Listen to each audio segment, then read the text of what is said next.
They say family is forever. But nobody tells you that sometimes, forever can end with one sentence that breaks you in two. My name is Clara Bennett. I'm 28 years old, and for as long as I can remember, I've been the one everyone leaned on. The reliable daughter, the calm voice, the problem solver. The one who'd wake up before dawn, make sure the bills were paid, and still manage a smile even when I was falling apart inside. I used to believe love and loyalty could fix anything. That if you stayed kind long enough, even the coldest hearts would eventually see you. But I learned that sometimes, no matter how much you give, some people will still treat you like you owe them more. My story begins on a rainy London night, the kind where the clouds hang low and the streets glisten like mirrors. I came home late from work, tired but hopeful. I'd just sent in another mortgage payment, proud that I was helping keep the family house afloat. That house wasn't just brick and paint to me. It was where every dream started, every birthday candle burned. But that night the air inside felt different. Heavy. And in the middle of the living room stood my father waiting. He didn't shout at first. He didn't need to.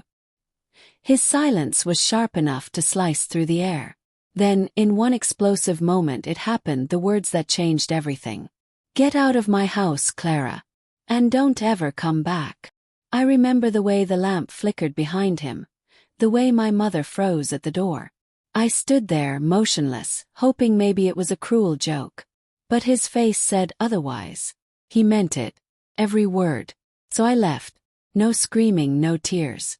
Just quiet steps, one after another, into the cold London night. I didn't even take much.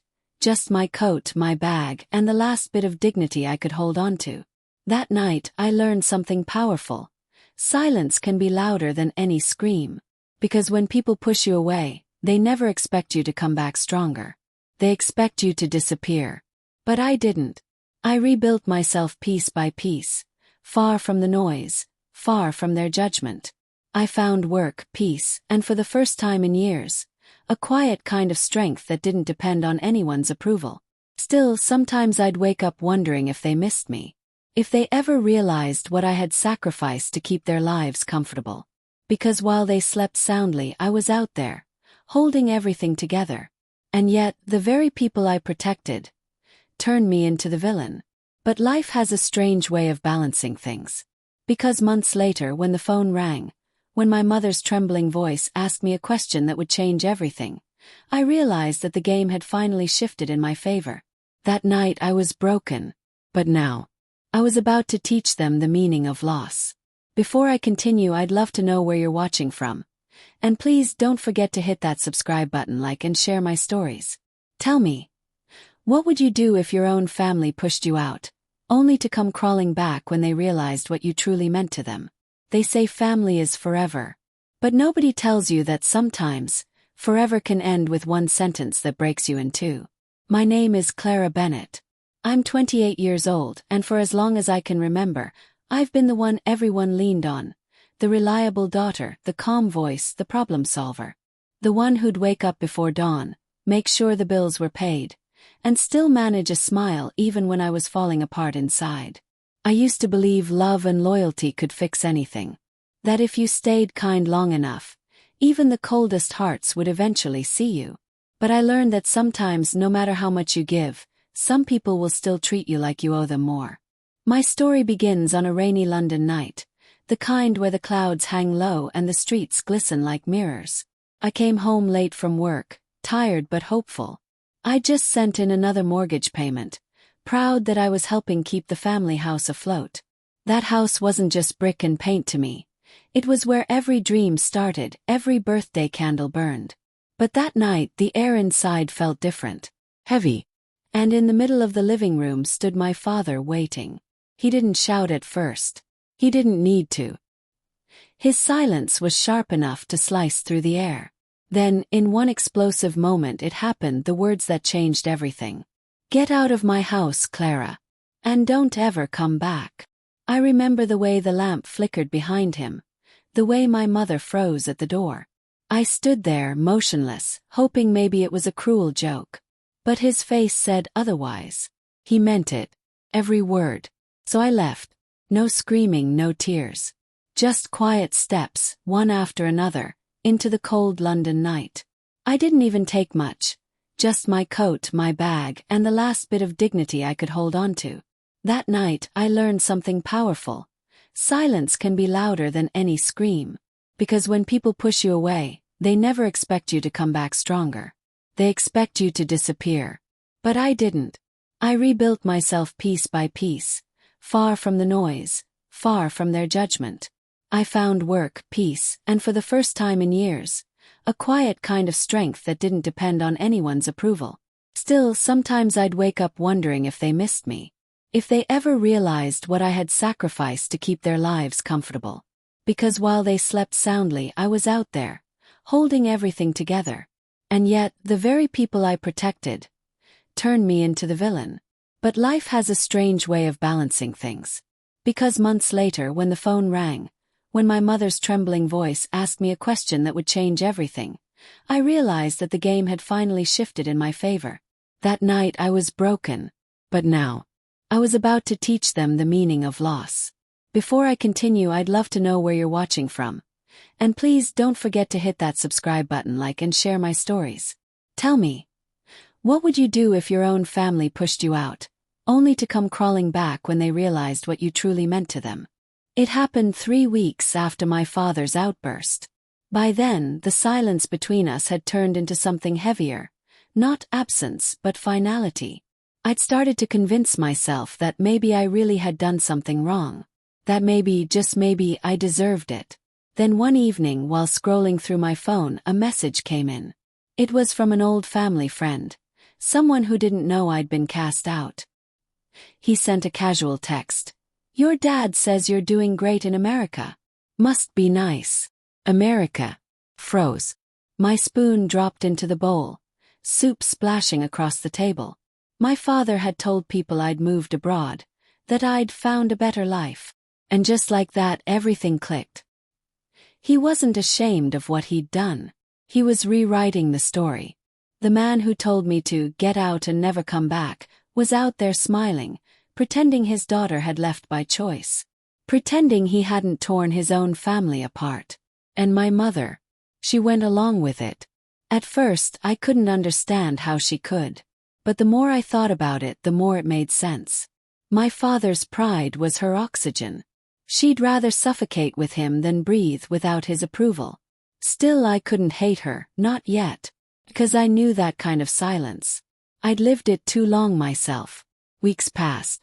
I worked, I saved, I tried to move on. But then the whispers started. Little things. Messages from cousins, mutual friends. All repeating the same lines my father must have fed them. Clara abandoned her parents. She ran off after taking their money. She's changed. It was almost poetic. How the daughter who kept the lights on was now being painted as the storm. And that's when the betrayal stopped being emotional and became personal. I realized it wasn't just about pride. It was about control. He wanted to erase my sacrifices, to make sure no one ever knew how much I'd done, because acknowledging it would mean admitting his own failure. And maybe, somewhere in that quiet anger, a part of me snapped. I didn't scream. I didn't defend myself online or to relatives. I simply went silent. Because silence has power, especially when people expect your pain to be loud. I started watching, listening, learning just how fragile their new version of life really was. How easily the bills were piling up. How the cracks in their story were beginning to show.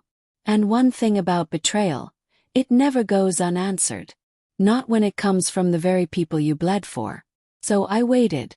Not for forgiveness, not for closure. But for the perfect moment. The moment when truth would hit them the way their words had hit me. Quietly, but hard enough to break everything they thought they controlled. Before I continue, tell me, have you ever stayed silent just to watch karma do its work? If yes, then make sure you subscribe, because what happens next is the part where silence stops being weakness and becomes revenge. The cheap radiator hissed all night as if it were whispering insults. Rain kept tapping the window like a metronome, counting how many nights I'd lost. In that tiny flat, everything felt oversized. The silence, the bills, the space between who I was and who they claimed I'd become. Days blurred. I moved through them by routine: wake, work, eat, sleep. Repeat. There were moments when the weight of it all pressed so hard I could taste metal in the back of my throat. I'd sit on the edge of the bed and wonder how so many small kindnesses had added up into nothing. How every earnest hour of my life had been folded away like a receipt nobody wanted to keep. I tried calling once. I dialed my mother's number with hands that shook, rehearsing what I would say, smoothing my voice like a shirt before an interview. She answered like she always had, soft, careful, but this time there was distance, an awkward pause where the warmth used to be. "Clara," she said, voice small. I tried to reach across the silence, to find the person who had once kissed my bruises and tucked me in. I tried to say, "I'm okay. Forgive you. Come and see me." But the words wouldn't come. There was a foreignness in her tone, a protective wall I hadn't built. And when I finally asked a question that mattered, one simple human question, the line went cold. She hung up.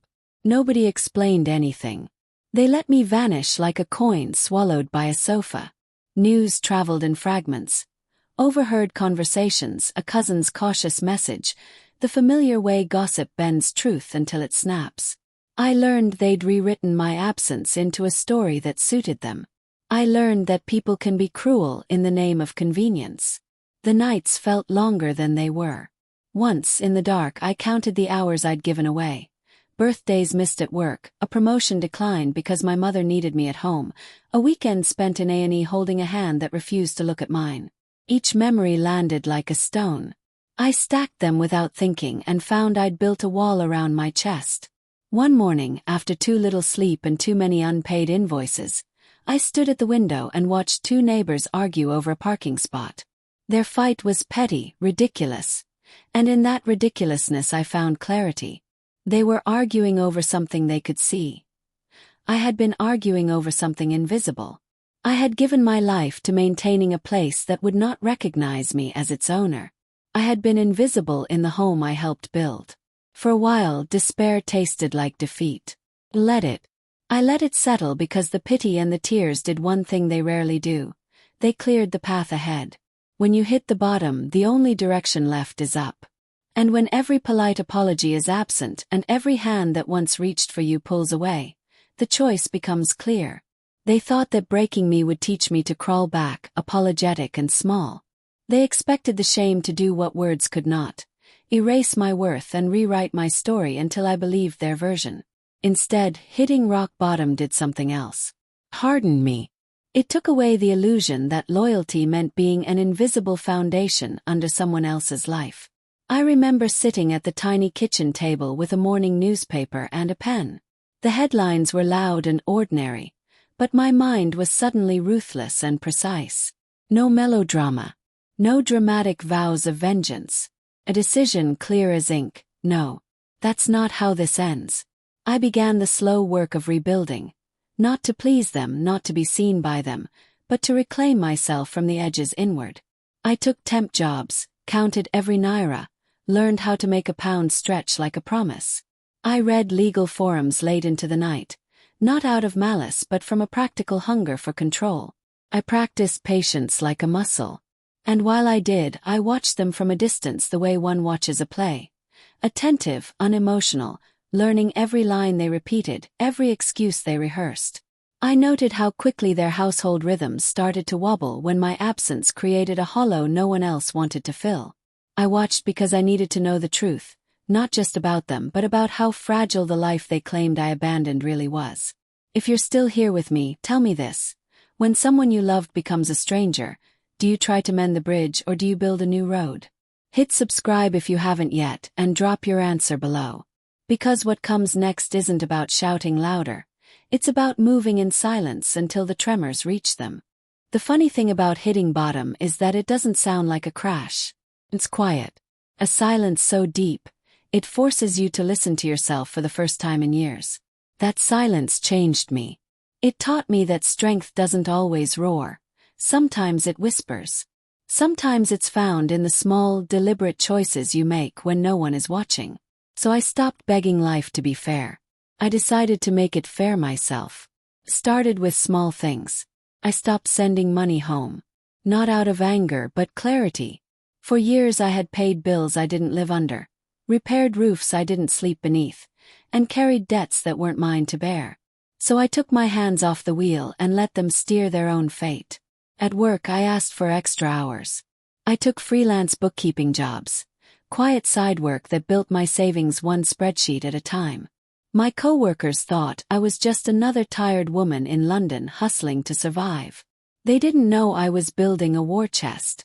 The nights that used to echo with loneliness became filled with numbers, calculations, quiet plans. I wasn't plotting vengeance. Not yet. I was reclaiming control. Every pound I saved was a piece of power returning home. Then one evening, while reviewing old documents, I stumbled upon the mortgage file. My name was still on it. After everything, after being thrown out, erased, humiliated, my signature remained. It was like finding my fingerprint on a crime scene I hadn't committed. I stared at the page for a long time. It wasn't anger that filled me. It was precision. A cold, calm awareness that sometimes revenge doesn't need fire. It just needs patience. From that night my focus shifted. I began to learn. About property law, about payments, about silent power hidden in paperwork. I read articles, joined forums, listened to financial podcasts on my commute. Every lesson became a brick in the new version of myself. People around me noticed the change. My boss said I had a new kind of confidence. He didn't know it was born from pain. From realizing that the same hands that were pushed away could rebuild an empire quietly. A few months later, an opportunity appeared like fate. A colleague leaving for Spain offered me her flat at a low price. A place bigger, warmer, with sunlight that actually touched the walls. I signed the lease without hesitation.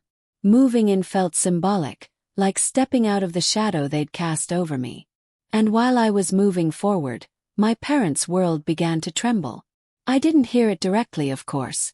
Pride keeps people from confessing collapse, but whispers have wings. Late mortgage payments. A lender's warning letter. The house that once represented stability starting to look more like a sinking ship. I said nothing. Kept working, saving, smiling. Because patience is the sharpest weapon you can wield. They thought I'd disappeared. They thought they'd buried me in their silence. But they didn't know I was learning how to rise. Not with anger, but with intelligence. Because revenge doesn't always come in flames. Sometimes it arrives in envelopes. Before I take you into what came next, tell me in the comments, do you believe revenge is better served loud and fast or quiet and strategic? And if you're still with me, don't forget to subscribe because the next chapter, that's when all the pieces finally start to move, and the house they built on my sacrifice begins to fall. Revenge, I learned, is rarely a single blazing moment. It's 100 tiny decisions made in private. Each one quiet, deliberate, and impossible to mistake when they add up. So I chose quiet. Chose patience. I chose the kind of calm that looks like nothing at all until the house of cards finally trembles. I kept my new life small and steady. More hours at the firm. More freelance ledgers closed at midnight. Every spare pound folded into a savings account that felt, at times, like a secret shrine. I smiled at colleagues, offered tea to new neighbors, pretended the past was a page I'd already turned. Inside, every pound I tucked away felt like a small repayment to myself, a reclamation of time, work, and dignity stolen under the guise of love. Then I started paying attention to patterns.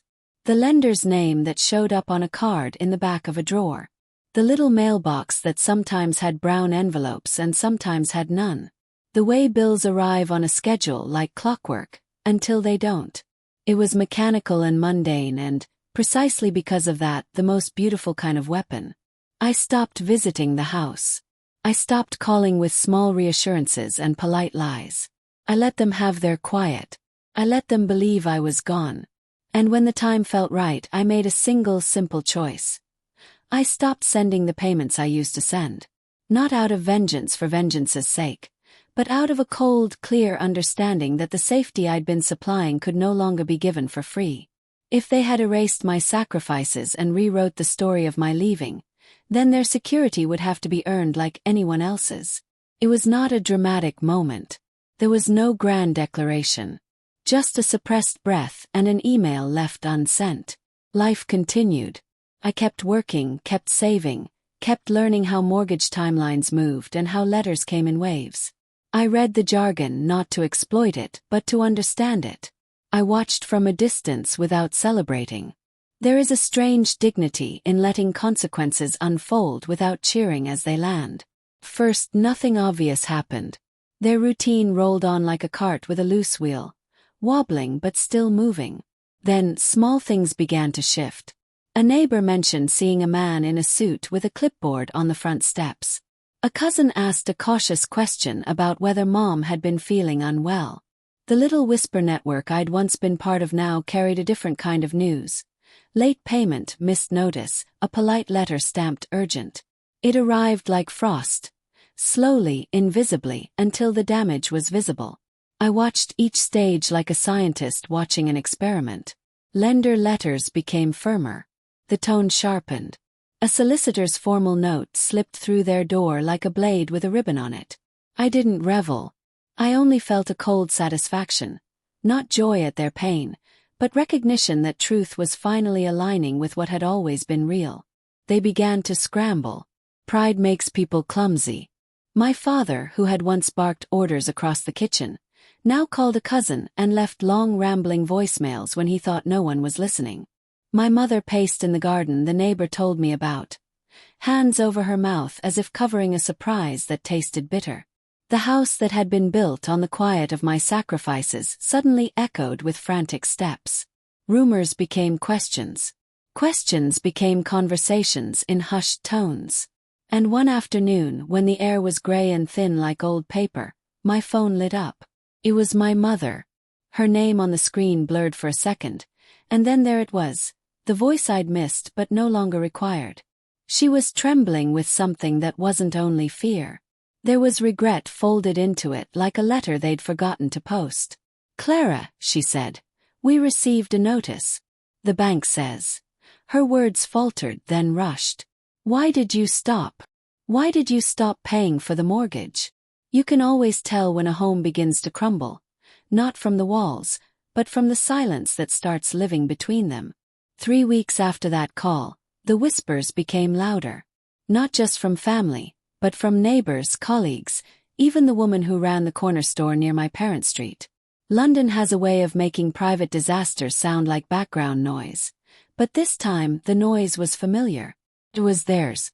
The house, that perfect little symbol of pride they'd lorded over me for years, was no longer theirs. The notice had become a foreclosure. The whispers had become pity. And the pity had become the one thing my parents never knew how to face. When I found out, I didn't smile. I didn't laugh. I just sat by my window that night, watching the city lights flicker against the glass and whispered, "So this is what balance looks like." Strange, really. You'd think revenge would make you feel powerful, that it would heal the wound. But in truth, it doesn't. It only shows you how deep the wound was to begin with, and how much of your soul you had to bury just to survive it. Still, I didn't call them. Not even when I heard my father had started sleeping in his car for a few nights. Not even when my mother's sister sent me a message, begging me to talk to her before things got worse. They had chosen silence once. I was only giving it back. Then one evening, as London rain fell in thin silver sheets, I saw her, my mother, standing across the street from my office building, umbrella trembling, makeup running, looking smaller than I had ever seen her. I could have pretended I didn't notice her. But the truth, I couldn't look away. She crossed over, eyes red, voice fragile. "Clara, please. I know I failed you. But he's not well. He needs help. We both do." Her words cracked on the last syllable. And for a second, just one, I saw not the woman who disowned me, but the mother who once taught me how to braid my hair before school. I wanted to hate her. I wanted to turn away. But life, as I'd learned, doesn't give us clean choices. I told her to meet me at the cafe around the corner. When she sat down, she looked like she'd aged 10 years. Her hands shook as she lifted the teacup. And when she finally spoke, her voice broke completely. "Your father, He's lost everything, Clara.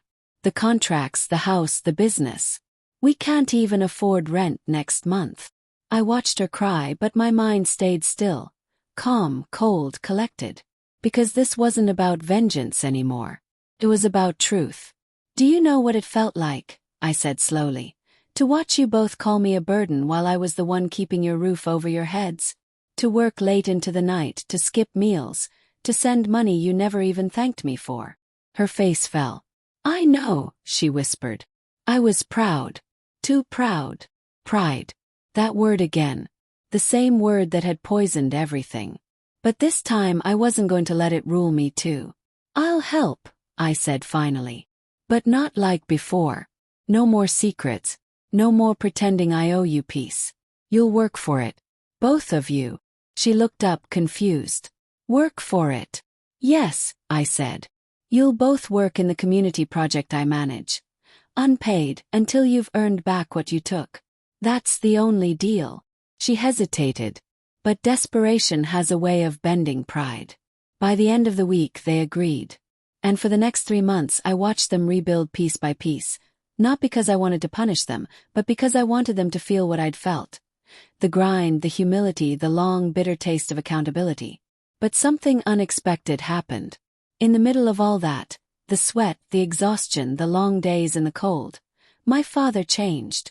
He started showing up early. He stopped shouting. He even laughed once, softly, when the kids he was mentoring thanked him. It didn't erase the past, but it rewrote something small inside me. Maybe revenge hadn't broken me after all. Maybe it had rebuilt me. Sharper, wiser, but still capable of grace. So I forgave them. Not because they deserved it, but because I did. Because letting go was the final act of power. But before I tell you how it all ended, how the final twist came when I least expected it, tell me this. If the people who hurt you came back truly changed, would you forgive them or would you make them feel the same pain they gave you? Let me know in the comments. And don't forget, like, share and subscribe. Because what comes next is the part even I didn't see coming. There it was. The question, blunt and naive. The shock I'd been holding back for months finally arriving like winter. For a heartbeat, my mouth was quiet. I let the silence sit like a mirror between us. I could have answered in 1,000 burning ways. I could have launched into scenes, into shaming, into the catalogue of nights I gave up so their heating would stay on. I could have made her listen to my broken ledger of sacrifices. But power, I'd learned, is clean and precise. Needs no flourish. So I smiled, not into the phone but into myself, where the memory of every unpaid hour lived. Then I spoke, slow, steady, unadorned. You told me to leave, I said. You told me never to come back. I listened, left, and I let my money do the same. Silence answered, thick and stunned. On the other end, I could hear a chair scrape, a breath catch, the small sound of someone finally feeling the weight of what they had set in motion. I let them hold that silence. I let them fold under the quiet truth. Revenge, I understood then, wasn't about spectacle. It was about giving people a chance to own the consequences of their choices, and watching from the edge of calm as they did. Before I go on, and trust me, there's more, tell me this. Would you hand back the power or would you keep it? Hit subscribe if you haven't yet, and tell me in the comments. Are you team quiet strategy or team loud reckoning? You know how people say time heals everything? That's a lie. Time doesn't heal. It reveals. It reveals who you've become after the storm. It reveals who still pretends, and who's finally ready to face the truth. And for me, time revealed something I didn't expect. Justice in its purest, quietest form. Months passed since my parents began working at the community center. I watched them change. Slowly, awkwardly, but genuinely.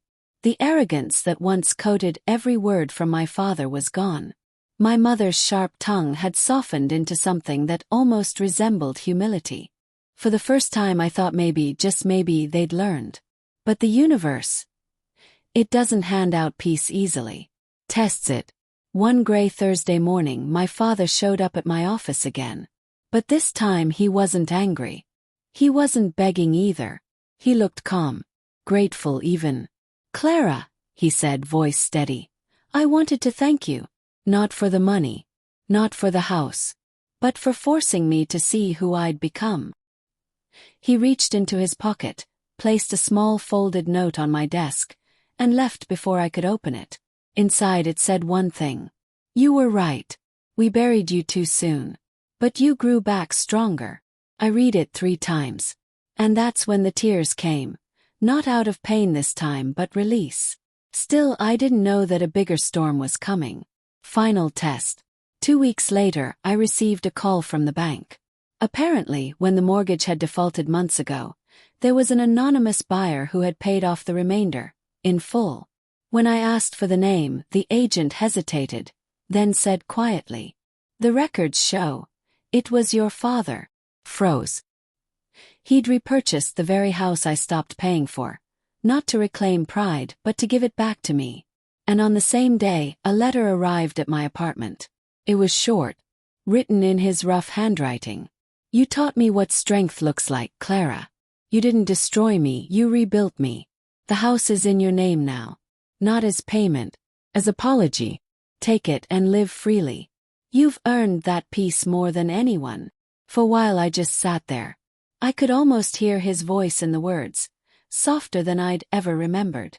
And suddenly, everything made sense. The humiliation, the betrayal, the silence, the revenge, it had all led here. To this strange, quiet redemption. So I went back, not to the house but to them. They'd moved into a small rented flat near Croydon. When I knocked, my mother opened the door. Her eyes widened, but there was no tension this time. Just understanding.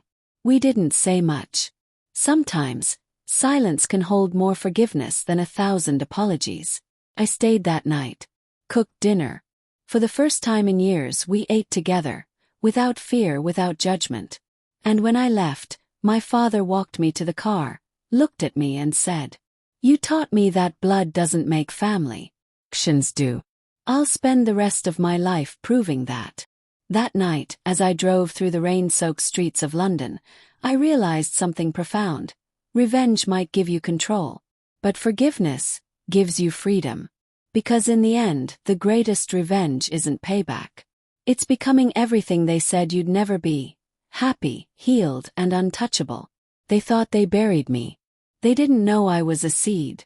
Before I tell you what I did next with that house, because trust me, that ending was poetic, I want to know from you. Have you ever forgiven someone who didn't deserve it? And did it bring you peace? Or regret? Let me know in the comments. And don't forget, hit that subscribe button, like, and share this story with someone who needs a reminder. Justice isn't always loud. Sometimes, it whispers. They say every storm runs out of rain. But what they don't tell you is that when the clouds finally part, the silence afterward feels unreal, like the world is holding its breath just to see what you'll do next. For me, that silence came one crisp Sunday morning. I stood outside that house. The same one where my father had thrown me out. The same one that had witnessed years of sacrifice, shouting, betrayal, and finally justice. The garden was overgrown now, wild with ivy and life. The windows, once mirrors of pain, reflected something new, peace. It wasn't just a house anymore. It was proof. Proof that strength doesn't always scream. Sometimes, it signs its name quietly at the bottom of a mortgage paper and walks away with a smile. I decided not to move back in. Not because I couldn't, but because I'd outgrown it. You can't rebuild peace in the same place that broke you. So instead I turned it into something else. Shelter. For women who'd been abandoned by family, partners, life itself. Just like I once was. We called it the Haven on Hollow Street. Every wall was repainted white, not to erase the past, but to write new beginnings on it. Every woman who walked through that door carried a story. And when they asked me why I started it, I always smiled and said, because someone once told me to get out and never come back. And now, I make sure no one ever feels that way again. Sometimes my mother visits the center. She brings homemade food for the girls, stays late to help with paperwork. My father comes too. He fixes the broken steps, repairs the leaky roof, quietly mends what he once destroyed. We don't talk much about the past. We don't need to. Forgiveness doesn't need an audience. One evening, as the sun dipped low over London, I locked the shelter's door and looked at the nameplate. Clara's Haven. It wasn't revenge that built it. It was resilience. And that's when I finally understood. I hadn't lost my family. I had rebuilt it. Stronger, chosen, unbreakable. Because sometimes the people who break you also end up teaching you how to put yourself back together. I turned, walked to my car, and smiled at the fading light. The same world that once tried to bury me was now watching me bloom. They thought they buried me. But they didn't know I was a seed. So tell me, if life gave you the chance to choose between revenge and peace, which one would you take? Let's talk in the comments. And before you go, don't forget to hit that subscribe button, like, and share this story with someone who needs a reminder that pain doesn't have to end you. Sometimes, it transforms you. Because in the end, power isn't about who hurt you, it's about who you become after.